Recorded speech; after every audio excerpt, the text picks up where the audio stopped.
in case you don't know, I'm Michael Zeiler with GreatAmericanEclipse.com.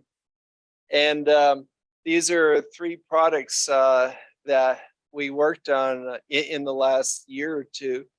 First is a field guide to the 2023 and 2024 solar eclipses. The purpose of this is detailed maps in this field guide to help anyone, and by anyone, I mean anyone in the general public who has an interest in the eclipses, to find their ideal location for viewing both of the eclipses, plus lots of information to understand the eclipses. Second product is our eclipse globe, which you saw outside. This is every single total solar eclipse of the 21st century. We produced this in collaboration with Sky and Telescope magazine. It's available on our website and also the Sky and Telescope online store. And the last product is our Atlas of Solar Eclipses. This is your vacation planner for the next 25 years. Once you've seen the 2023 and 2024 eclipses and you catch the eclipse bug, then you can plan out your vacations through 2045 in detail. Similarly, it's to help you find your best location. And I'd also like to say just a few words about sharing. And Dan was talking a lot about sharing. And we're happy for anyone to use the content from our website. If you use it on your page or something, all we ask for is a link back. We're very liberal and permissive about the use of our content. The only constraint is for commercial use. Please contact us and we could discuss some kind of arrangement. But otherwise, we're pretty liberal about sharing our content. Okay, this is a fun project that we launched on April 8th of this year, the Eclipse Daily. Okay, thank you. And every single day, and this is today's Eclipse Daily, every single day we release a tidbit of information, a teachable moment, either a funny meme or a piece of history from the past, or highlight a place of interest to go see the eclipse. And we also share the good work that many of you are doing, so that if you're doing something for the public good, contact me at michael@greatamericaneclipse.com, and we're happy to consider it for an Eclipse Daily. It's going to be running through next April 24th. On the right side is an example of one of the maps. This is one of the most popular maps we published because Texas is going to be an epicenter for both of the eclipses. So this is the kind of work that we do. We both produce online maps free for consumption and sharing on our website. And we also produce many print maps that you can purchase from our website and hang on your wall. This is another example of print map on the left of the 2024 eclipse. We've been handing out for free our map of the 2023 eclipse outside. If you haven't grabbed one, please grab one. And an example of one of the maps that we serve on our website. We've produced a series of state maps, both shareable online and print. So every state in the path of both eclipses you can find on our website.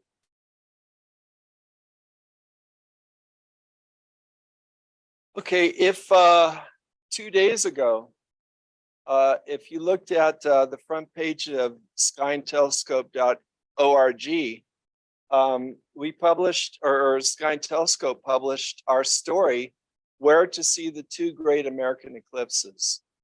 One of the things that we do is we don't just produce general maps showing where the path is and the timings and so forth. We produce maps to inform, inspire, humor, educate you, and to help you find your location. And I'll go through the maps that were just published.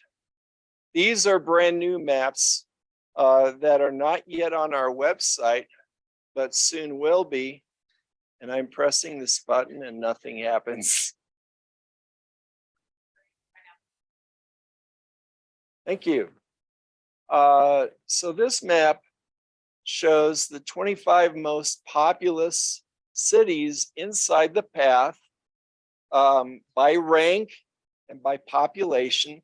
Montreal is the winner. Although you could make a case for Dallas, because if you include the entire metropolitan area of Dallas, that's a metropolis of 7 million people. But there's many satellite cities around the core of Dallas, so that dropped it down to third place after San Antonio. Similarly, for the 2023 eclipse, however, the path of the 2023 eclipse is significantly less populous than the 2024 eclipse. San Antonio is crossed by both eclipses, and I should mention too that there's 31 million people inside the path of the 2024 eclipse, and 6.6 million people inside the path of the 2023 eclipse. Okay, here's a fun thing to think about. There's actually 5 crewed spacecraft inside the path of the 2024 eclipse. And so if you're near one of these locations, this would be a great side visit to enhance your eclipse trip. Well, I think about this kind of, and also it happened yesterday. Some of you may have noticed that Joe here made a suggestion for a map to map the Indian reservations and pueblos and historic sites such as Chaco and Hovenweep and others that are inside the path. So I'm going to add that to my to-do list. If anyone has a brilliant idea for a thematic map like this, just shoot me an email, and I'll probably go ahead and do it. Okay, here's another fun map. Eclipse place names inside the path. Okay. The best one is in Newfoundland, Eclipse Island in Newfoundland. And Eclipse Island got that name because I believe it was Captain James Cook that actually observed an eclipse from that island. So that's how it got that name. Another good one is Corona in New Mexico. However, ironically, you won't see any corona during the annular solar eclipse. But these are fun places to go. I also like Shadowland in Texas. That's a good one. And there's another corona in southern Missouri. So these are some fun places just to know about, and you might possibly end up in one of these places. Yeah, There are. Yeah, there's a Los Lunas just south of here, not very far. And the Mesa del Sol is just south of the airport. Oh, the Las Lunas is named for a family? Okay. Yeah. Yeah, it's crazy, but you know, this is what I found. I used I found a database of every single place, named place in North America. And so I did a search through this database for eclipse related place names. And this is, there's some more, but I couldn't put everything in here, but these were the best ones that I found.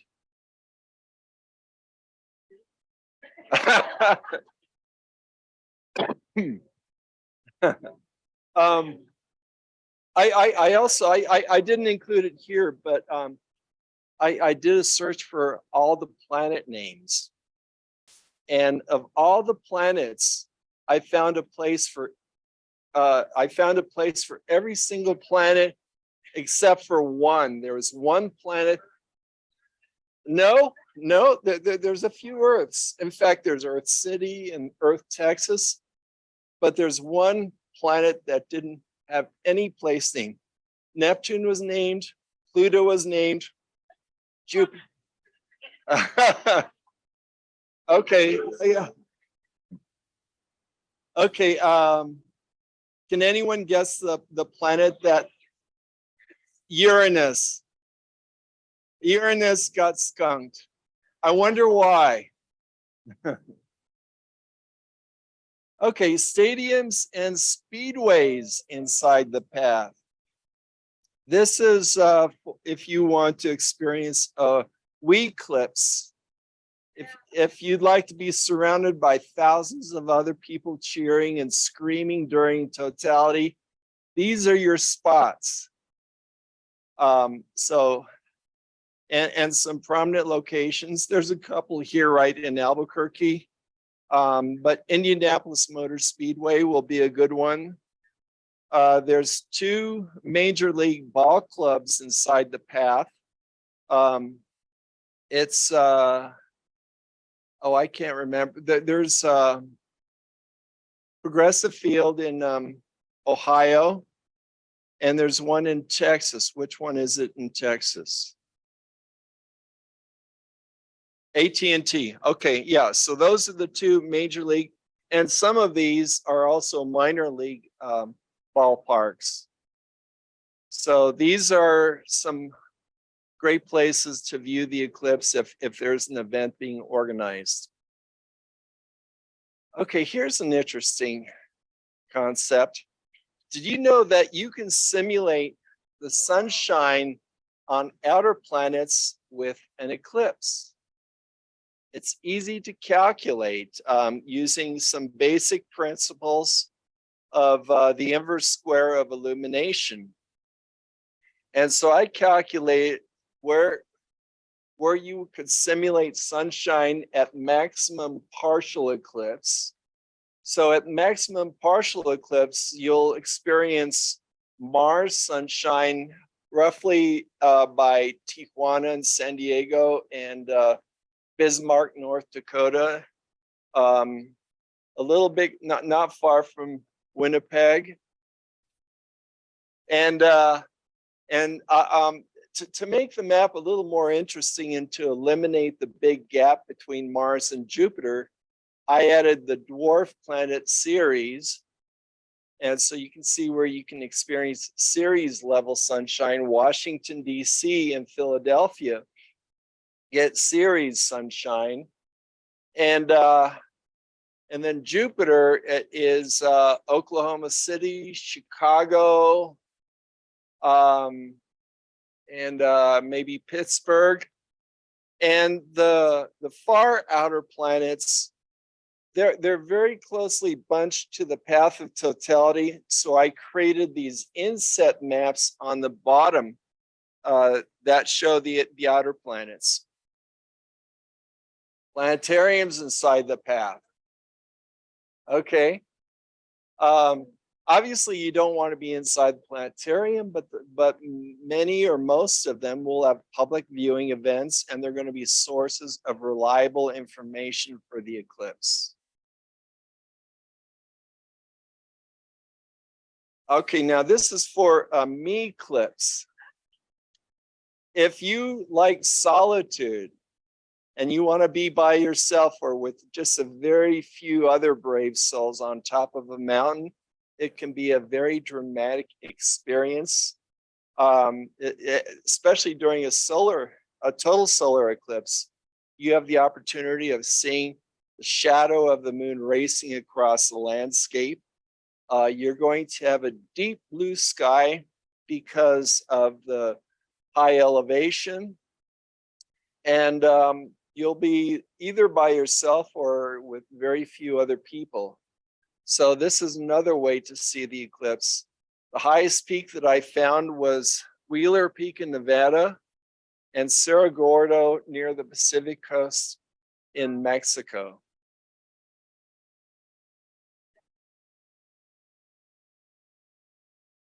Okay. Okay. Eclipses are a great excuse to visit a national park. And if you could, if you designed an eclipse path from scratch to maximize the number of national parks that it would cross over, you would essentially get the 2023 eclipse. It passes through the densest concentration of national park units in the Four Corners area. The other advantage of this area is that the weather is generally sunny, and the crowds have mostly diminished in the national parks in October. So these are some great choices for your eclipse viewing location.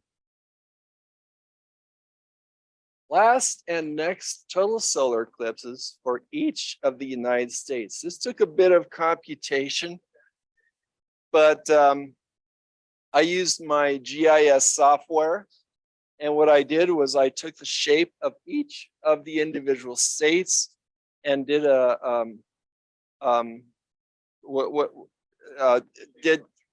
did some fancy processing of comparing all of the paths of the last and future several centuries, and came up with this list. So these are the answers.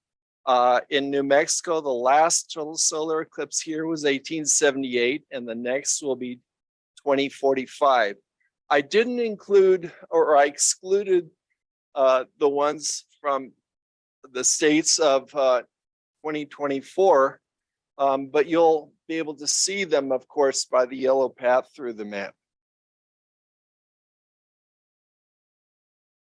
Same idea, last and next annular solar eclipses, excluding the annular eclipse this October. I'll just point out that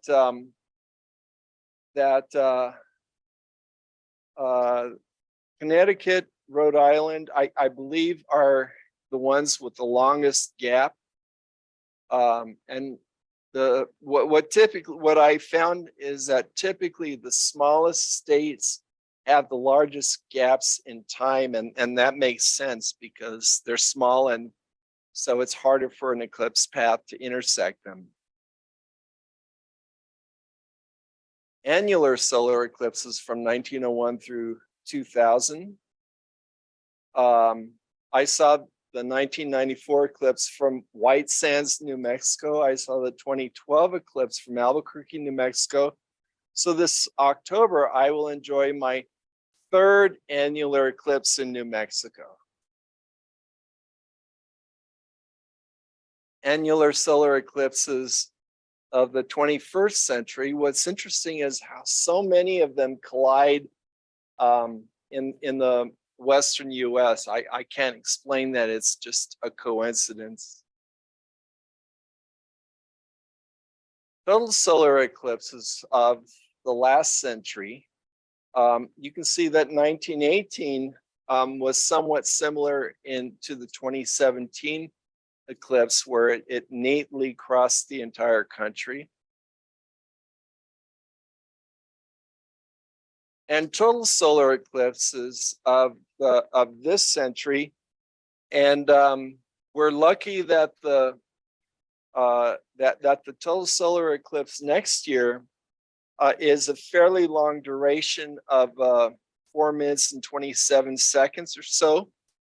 But the greatest American eclipse is coming on August 12th, 2045. That eclipse will have a maximum of duration of 6 minutes and 6 seconds. And with that, I thank you.